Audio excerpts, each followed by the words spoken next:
在日常的餐桌上，我们熟悉的美食中，是否潜伏着看不见的危机？一场与癌症相关的隐秘角力，也许正发生在我们每一顿饭之间。最近，一则引人震惊的消息传遍了健康圈，食物黑名单上又多了一位新成员。这意味着，一种平时被认为安全甚至有益的食物，竟被专家发现可能具有致癌风险。许多人开始好奇，到底是什么食品榜上有名？我们每天吃的东西里还藏着多少不为人知的致癌食？别着急，今天就让我们像侦探一样抽丝剥茧，来一场悬疑风格的饮食调查。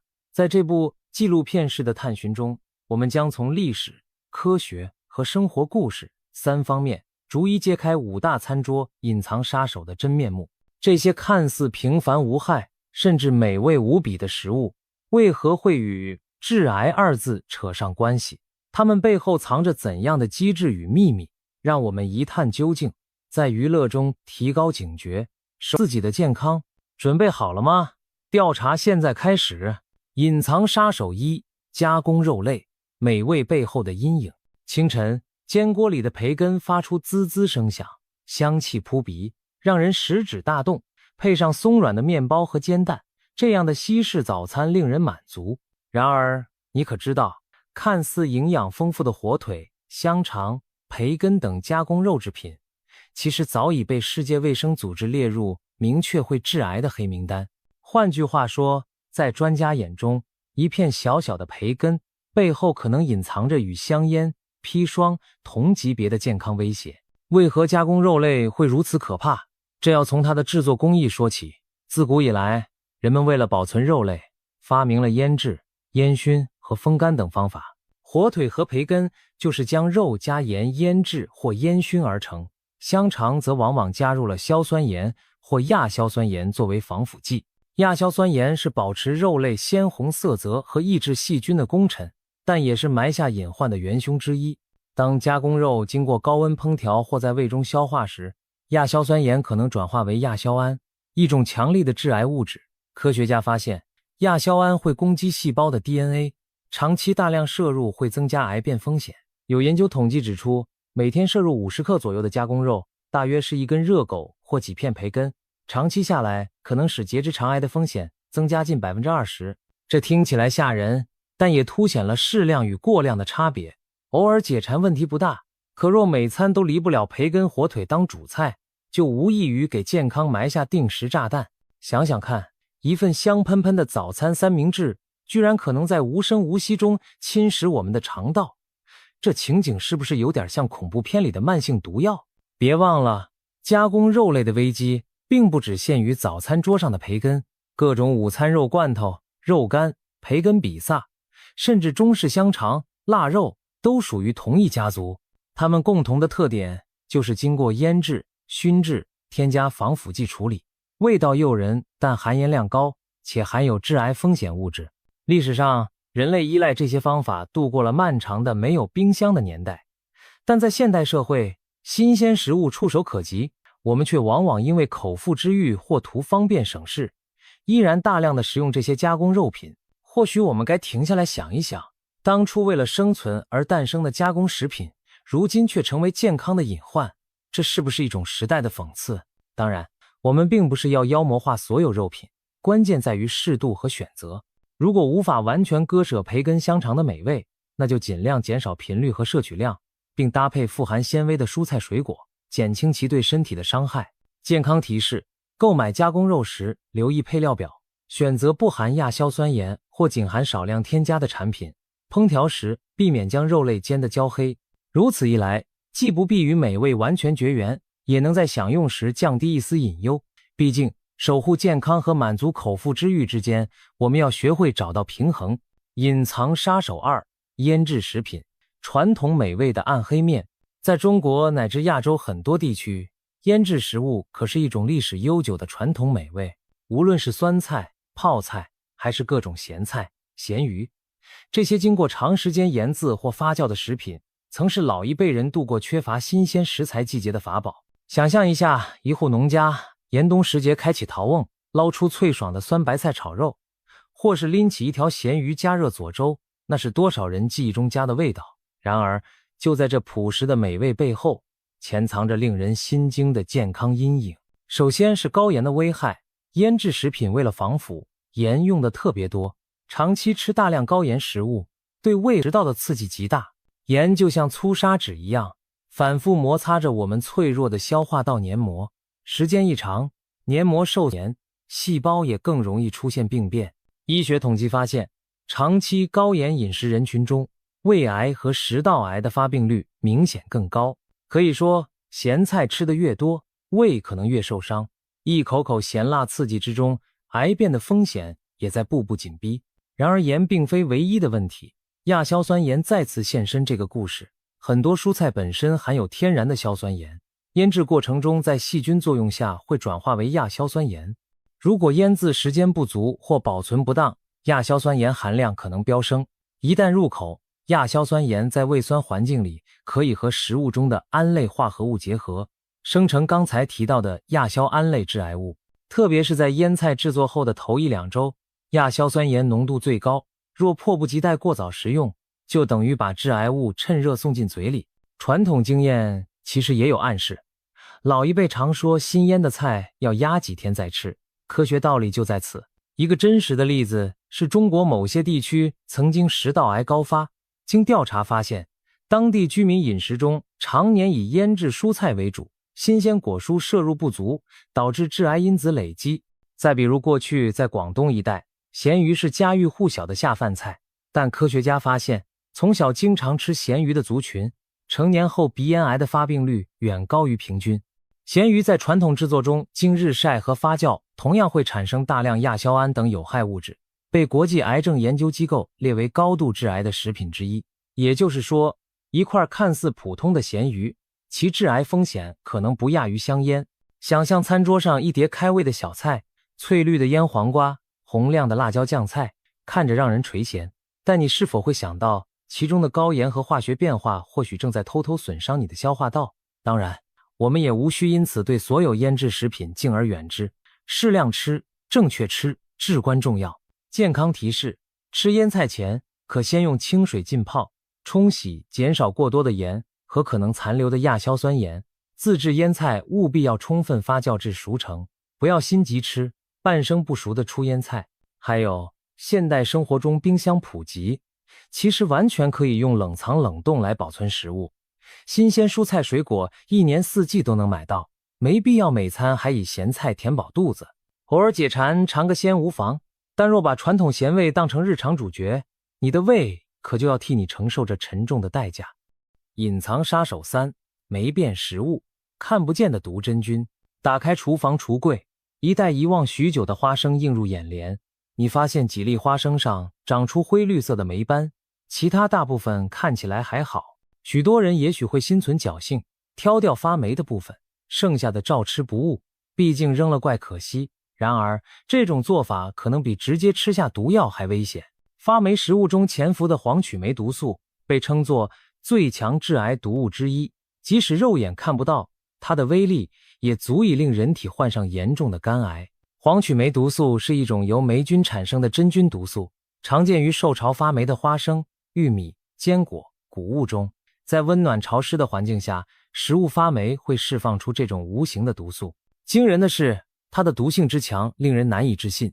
实验显示，黄曲霉毒素 B1 的毒性竟然比剧毒物质氰化钾高出10倍，比砒霜高出68倍。更可怕的是，这种毒素对热极为耐受，在100摄氏度高温下加热20小时都难以被完全破坏，至少要高达280摄氏度才能将其分解。换句话说，一般的蒸煮炒炸根本奈何不了它。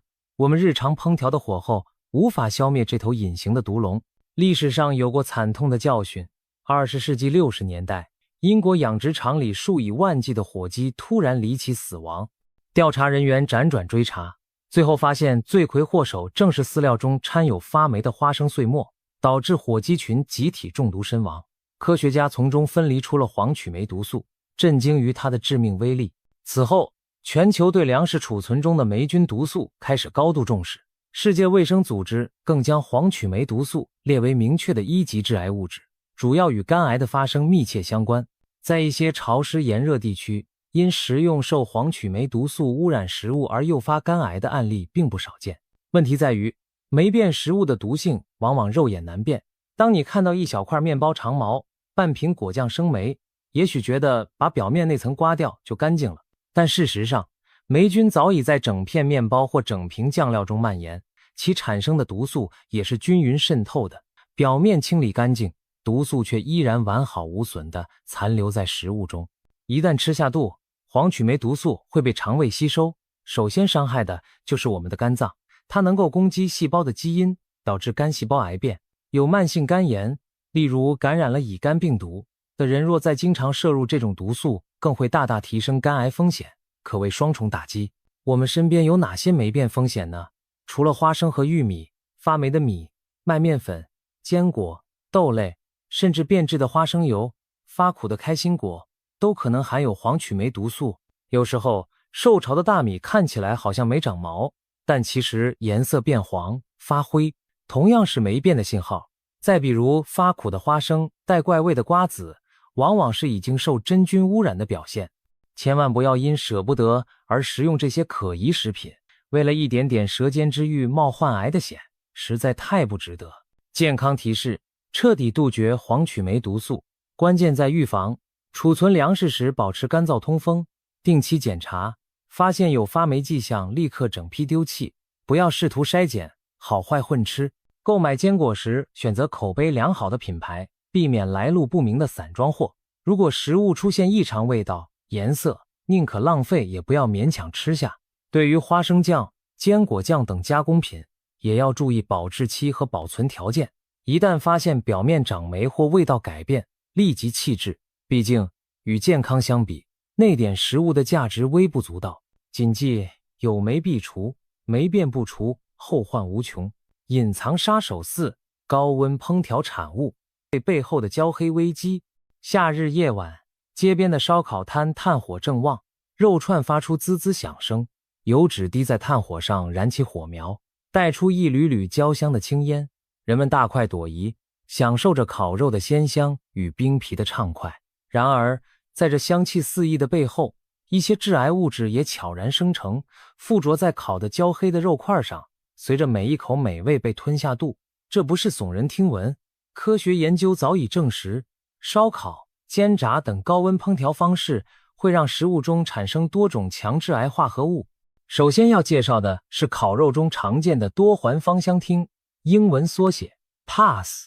当肉类脂肪滴落，火中燃烧，或肉直接接触明火高温，会产生一种黑色的焦油状物质附着在表面。其中的代表物质苯并芘，早在200多年前便被工业革命时期的观察者们怀疑与癌症有关。18世纪的英国，从事清理烟囱工作的童工们因为长期接触煤烟焦油，竟罹患罕见的阴囊癌。这是历史上首次发现环境致癌物与癌症的联系。而现代科学证实，那些烟囱灰和烤肉焦黑部分所含的苯并芘等 PAS 正是罪魁祸首之一。简单说，烤肉表面乌黑发亮的焦脆层，其实和香烟烟焦油有异曲同工之恶。其次，高温烹调肉类还会产生杂环胺，缩写 HCA 等致癌物。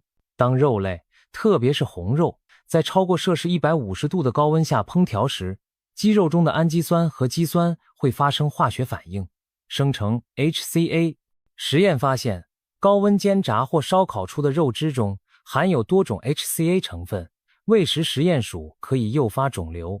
这说明我们平日喜爱的煎牛排、烤羊肉串，如果烧得过焦，里头暗藏的 HCA 可能正对身体细胞虎视眈眈。除了肉类，高温油炸的淀粉类食物同样潜伏杀机。21世纪初，科学家们的一项研究发现，土豆、面包等含淀粉丰富的食物在高温油炸或烘烤后会产生一种叫丙烯酰胺的化学物质。丙烯酰胺原本常见于工业用途，谁能想到在炸薯条、薯片、饼干中也能检测到。这一发现一度震惊了食品业界和大众。老幼皆爱的香脆薯条、金黄面包片，竟然隐藏着实验室里才听过的致癌嫌疑分子。动物实验显示，高剂量的丙烯酰胺会导致鼠类患癌，因此国际癌症机构将它列为可能致癌的物质。虽然我们平常吃的分量未必达到实验中的高剂量，但如果天天把薯片、油炸零食当正餐，加上汉堡店常点大号薯条，那长期下来体内累积的丙烯酰胺也不可小觑。总而言之，无论是烧烤、煎炸肉类产生的 PASH 和 HCA， 还是油炸淀粉产生的丙烯酰胺，都是高温烹调给味蕾带来的副作用。那么我们是否从此要与烧烤油炸绝缘？其实也无需矫枉过正。一方面，我们可以采取一些风险降低措施，例如烤肉时避免直接熏黑，尽量让食材远离明火或包裹稀薄，避免低油燃烧。油炸食物时控制油温和时间，炸至浅金黄色即可，避免炸得过焦。另一方面，更重要的是饮食均衡，不要频繁大量的摄入这类食物。偶尔吃1-2次烧烤配啤酒，并不会马上让你致癌，但如果周周聚餐都离不开炭火烤肉，那风险就会大幅叠加。健康提示：善用其他烹调方式来满足口腹之欲吧。蒸、煮、炖、凉拌等低温或无油烟的方式，不仅保留更多食物营养，也大大减少了致癌物产生。即使要烤，也尽量改用烤箱间接加热，取代炭火直烤。吃烤肉时把焦黑部分丢掉不吃，搭配新鲜蔬菜一起平衡。记住，那些香味扑鼻的焦香虽迷人，却暗藏玄机，少吃几口其实是给自己多一分保障。隐藏杀手5：人工甜味剂，零热量的甜蜜陷阱。餐桌上，一瓶打着零糖零卡标签的碳酸饮料正在无声地诱惑着减肥中的女士，她心安理得地拉开拉环，享受汽水的甜蜜，而不必担心热量。又或者咖啡馆里有人优雅地撕开一小包代糖倒进拿铁，满心以为这是对健康更负责的选择。然而这些人工甜味剂带来的无糖甜蜜真的就全无副作用吗？最近食物黑名单增添的新成员正是这长久以来被视作糖分替代品的人工甜味剂，它们被点名可能潜藏着意想不到的致癌风险。阿斯巴甜是一种常见的人工甜味剂，广泛存在于各种无糖饮料、无糖零食、口香糖甚至药品中。自20世纪80年代问世以来，它让无数嗜甜又怕胖的人找到了福音。然而多年来围绕阿斯巴甜安全性的争议却从未间断。一些早期动物实验报告曾提出高剂量的阿斯巴甜可能与脑部肿瘤、血液癌症等相关，但随后更多研究否定或未能重现这些结果。人们对它的态度一度是众说纷纭，直到2023年7月，世界卫生组织旗下的国际癌症研究机构正式将阿斯巴甜列为可能对人类致癌的物质，引发了全球范围的讨论。这意味着在科学证据上，阿斯巴甜与癌症之间存在某些可疑的联系，虽非铁证，但不容忽视。事实上，有流行病学调查显示，重度饮用无糖饮料的人群，其肝癌的发病率略有升高。虽然这样的相关性未必是直接因果，但足以引起医学界的警惕。那是否表示一罐无糖可乐就能喝出癌症？倒也未必。首先， IARC 对阿斯巴甜的分类属于2B 级，即可能致癌等级，这级别意味着证据有限，风险相对较低。与之相比，1级致癌物如烟草、酒精等才是更明确且强烈的危险因子。同时，另一组专家，联合国粮农组织、世卫组织的食品添加剂专家委员会，在评估后重申了阿斯巴甜的每日安全摄入量，认为普通成年人除非每天喝下10几罐以上的无糖可乐，才有可能超过安全范围。因此，适度享用含阿斯巴甜的食品风险其实相当低。换言之，1-2包代糖咖啡，偶尔一瓶健怡汽水，并不会让癌症找上门，我们无需过度恐慌。不过，低风险并不等于零风险。人工甜味剂究竟会否在长期中对人体造成隐患？科学界仍在深入研究。有学说认为，经常摄入人工代糖可能干扰味觉与食欲，使人对真正的糖分产生更强的渴望，或者影响肠道菌群，间接带来代谢问题。至于致癌风险，目前的证据虽然不充分，但这次列入黑名单无疑给我们敲响了警钟。任何甜头都有代价，我们不能掉以轻心。健康提示：想满足口腹之欲，又要远离健康隐患，其实最简单的办法是真正的养成清淡低糖的饮食习惯，平日多喝白开水或茶水，少碰含糖或人工代糖的饮料。如果实在嘴馋，不妨吃点新鲜水果解馋，既天然又能摄取纤维和维生素。一杯无糖可乐偶尔解解馋无妨，但别把它当成保命仙丹日日狂饮。毕竟无论天然的糖还是人造的甜，过犹不及都可能反噬健康。我们应该学会让味蕾回归纯粹，以真正自然的方式品味生活的甜美。透过以上这场环环相扣的饮食探案，我们找出了餐桌上最易被忽视的5位隐藏杀手，分别是加工肉的鲜美陷阱、腌制食品的盐与亚硝酸盐危机、霉变食物的剧毒真菌、高温烹调的焦黑陷阱，以及人工甜味剂的甜蜜风险。听起来是不是有点可怕？但千万别因此对美食失去信心。其实危险和安全往往只在一念之差，只要我们增进知识，提高警觉，在日常选择中多一分理性，就能大幅降低那些潜在风险。当你下一次面对诱人的美食，不妨想起今天揭示的这些秘密，在享受美味之前，问问自己，这道菜有没有经过过度加工？是不是太咸太焦？食材新鲜吗？添加了什么成分？并不是要你草木皆兵，而是希望我们都能成为自己餐桌的守护者。饮食的关键在于均衡与适度，偶尔放纵无伤大雅，但长期习惯才决定健康走向。多选择天然、新鲜、少加工的食物，控制盐油糖的摄入，注意保存食材的卫生和正确烹调方法。这些简单的原则就是对抗餐桌杀手的最佳利器。或许未来食物黑名单上还会陆续添上新的名字。科学的进步让我们不断认识到过去未知的风险，但我们大可不必恐慌。正如今天我们所做的，只要保持好奇心和学习的态度，随时更新知识库，我们就能及时调整饮食习惯，把风险降到最低。最重要的是，珍惜健康不等于牺牲生活情趣。聪明的吃，开心的吃，我们照样可以大快朵颐，同时远离那些暗藏的不速之客。谣言止于智者，健康属于有心人。在美食与健康之间找到平衡，让餐桌既满足口之欲，也守护身体的长久安康。愿我们都能做自己健康的主宰，放心品味每一餐的人间烟火。